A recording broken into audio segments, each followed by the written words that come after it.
So this is Mike with Trike with Mike, Texas.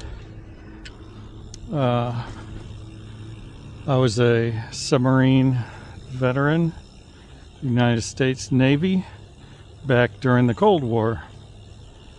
And I've got a sea story to tell. Here it goes. So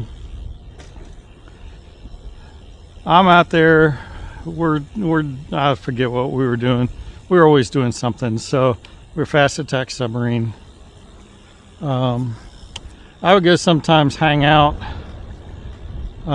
in a quiet spot, where you could be by yourself, which on a submarine there's really none of those. You could go up to diesel and hang out, or there's a fan room, had a little bench in it, and it's what it was. It was a fan room. It's pretty loud and noisy, but nobody bothered you there, and you didn't bother anybody, and you're just kind of sitting there.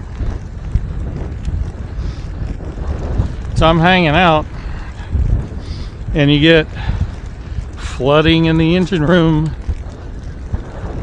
2 lower level, flooding engine room 2 lower level.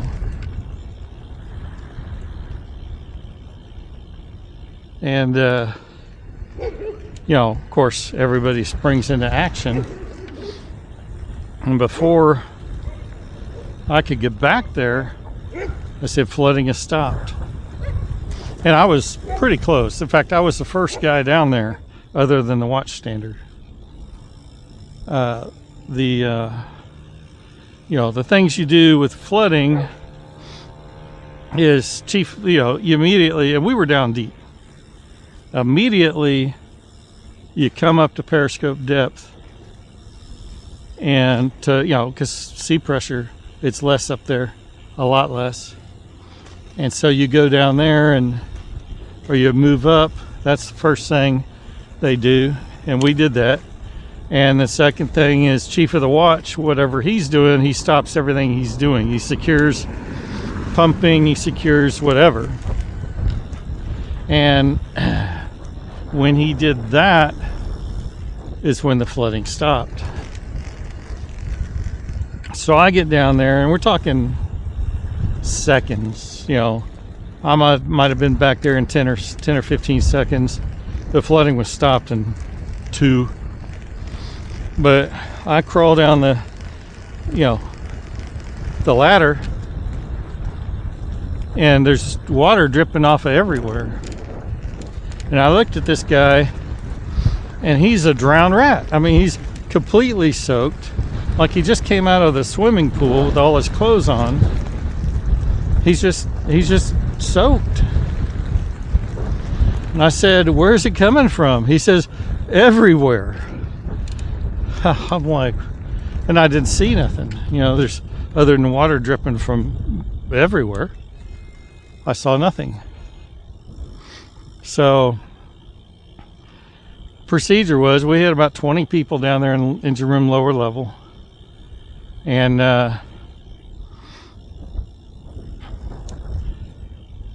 they proceeded to, at a much shallower depth, find out what was possibly the cause, because we couldn't find it. We couldn't find anything anywhere. And so the chief went back to pumping whatever he was pumping and everything. And there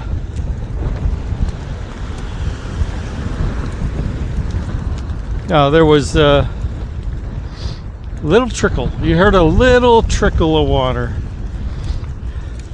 It's so faint, but we couldn't, but you heard it. We couldn't find it. It's just like, where is this thing coming from? Well, it turned out below a deck plate was a pressure gauge, open to sea pressure.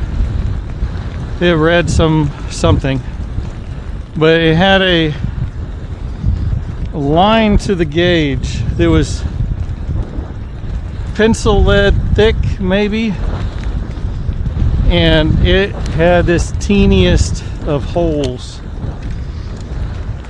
ripped out of it, and that's where everything was coming out of. Of course, you know, under our low pressure, it was just a dribble. But under high pressure, this thing, you know, shot across the underneath in the bilge area, hit the walls, hit other pipes, hit everything, and it just ricocheted because it had so much force. It was ricocheting off of everything, including our guy. So they tagged it, you know, shut the valve, put a cork in it, banded it, tagged it, and we had to wait till we got in the port before that gauge was usable again. Same guy. Might have been the same time we were out, okay? When you're out at sea for long periods of time, your oxygen gets low.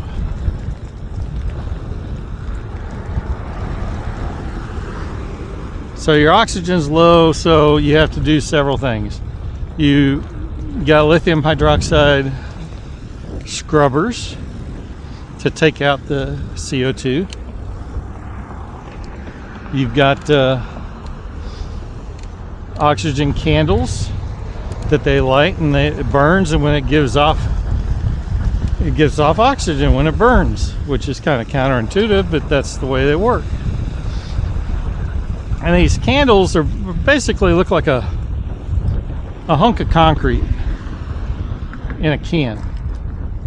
You open the can, put this hunk of concrete in this furnace, light it on fire, and burn it.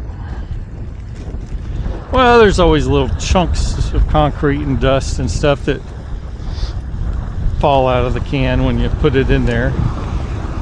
And, you know, he was doing what he's supposed to do when he gets off watch, is clean up his area. He had a little broom and a little foxtail and a dustpan. Swept up all the little crumbs and put them in the trash. Then he went up to the trash compactor room and proceeded to compact his trash. That's when we heard fire in the TD room.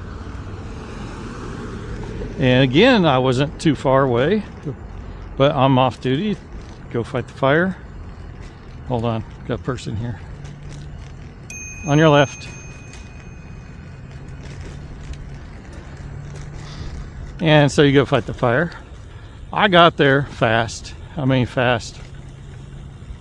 Fire was out already. They already announced it was out. There was hoses and fire extinguishers from everywhere. Those people all beat me there.